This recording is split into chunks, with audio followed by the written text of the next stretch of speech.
Finally, in the news blog, Germans proud of their fast and furious autobahns with no potholes or speed limits.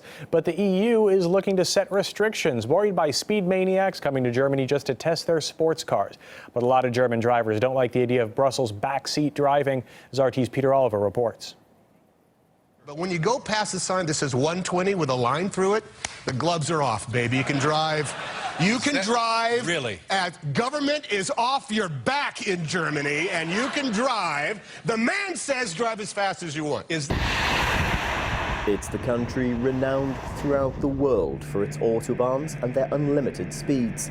But Germany could be set to fall foul of EU regulations.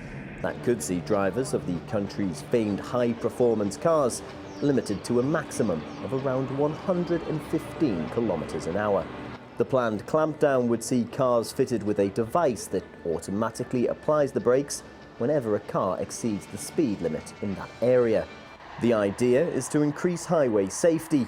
30,000 people die every year on Europe's roads, but car manufacturers aren't buying the notion that a slowdown will save lives. Statistics also show it.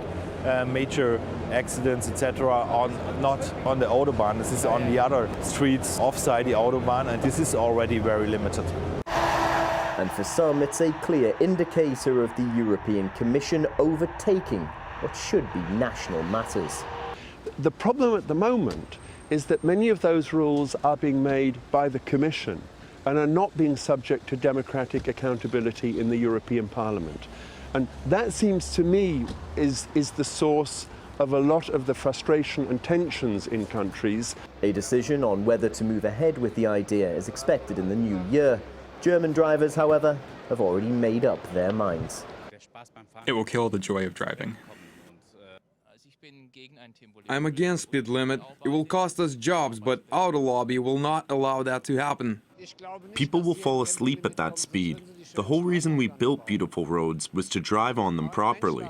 It's going to be a tough one for the EU to convince Germans that their speed should be in the hands of Brussels. Das Auto and Das Autobahn are as dear to Germans as le fromage to the French or roast beef to the British.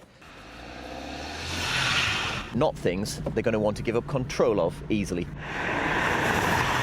Peter Oliver, RT, Germany.